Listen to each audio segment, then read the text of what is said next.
ನನಗೂ ಮೇಕಪ್ನ ಅವಶ್ಯಕತೆ ಇದೆಯಾ ಅಥವಾ ನಾನು ಮೇಕಪ್ ಮಾಡ್ಕೋಬೇಕಾ ಅಂತ ನೀವೇನಾದರೂ ನಿಮಗೆ ನೀವೇ ಅಂದ್ಕೊಂಡಿದ್ದಲ್ಲಿ ಈ ವಿಡಿಯೋ ನಿಮಗಾಗಿ.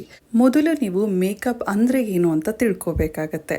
ಈಗ ನಮ್ಮ ಮುಖನ ನಾವೇ ಕನ್ನಡಿಯಲ್ಲಿ ನೋಡಿಕೊಂಡಾಗ ನಮಗೇನಾದರೂ ಪಿಗ್ಮೆಂಟೇಷನ್ ಜಾಸ್ತಿ ಕಾಣಿಸಿದಲ್ಲಿ ಅಥವಾ ಓಪನ್ ಪೋರ್ಸ್ ಜಾಸ್ತಿ ಕಾಣಿಸಿದಲ್ಲಿ, dry skin, rough skin, oily skin, pigmented skin ಅಥವಾ ಎಷ್ಟೋ ರೀತಿಯಾದಂಥ ಒಂದು ಸ್ಕಿನ್ ಪ್ರಾಬ್ಲಮ್ಸ್ ಇದೆ. ಸೊ ಈ ಒಂದು ಪ್ರಾಬ್ಲಮ್ಸ್ ಏನು ಮಾಡುತ್ತೆ, ನಮ್ಮ ಒಂದು ಇನ್ಸೆಕ್ಯೂರಿಟೀಸ್ಗೆ ದಾರಿ ಮಾಡಿಕೊಡುತ್ತೆ.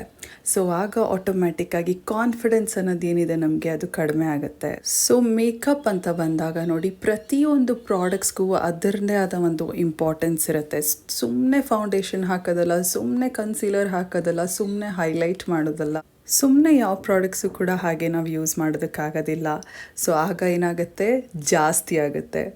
ಸೊ ನಿಮಗೆ ಅವಶ್ಯಕತೆ ಇದ್ದಲ್ಲಿ ಎಲ್ಲ ಅವಶ್ಯಕತೆ ಇದೆ, ಎಷ್ಟು ಮೇಕಪ್ನ ಅವಶ್ಯಕತೆ ಇದೆ ಹಾಗೆ ನೀವು ಅಂದ್ಕೊಂಡು ತಿಳ್ಕೊಂಡು ಮೇಕಪ್ನ ಮಾಡಿಕೊಂಡ್ರೆ ನೋಡಿ, ನಿಮ್ಮ ಮೇಕಪ್ ಸಖತ್ ನ್ಯಾಚುರಲ್ ಆಗಿ ಕಾಣುತ್ತೆ. ನಿಮ್ಮನ್ನು ನೀವೇ ಇಷ್ಟಪಡುವಂಥ ರೀತಿಯಲ್ಲಿ ನೀವು ಕೂಡ ಮೇಕಪ್ ಮಾಡ್ಕೋಬೋದು. ಅಂದರೆ ನ್ಯಾಚುರಲ್ ಆಗಿ ಬ್ಯೂಟಿಫುಲ್ ಆಗಿ ಕಾಣಿಸೋ ರೀತಿಯಲ್ಲಿ ಮೇಕಪ್ ಮಾಡ್ಕೋಬೋದು. ಈ ವಿಚಾರವಾಗಿ ನಿಮ್ಗೇನು ಅನಿಸುತ್ತೆ, ಕಾಮೆಂಟ್ ಮಾಡಿ ಹೇಳಿ.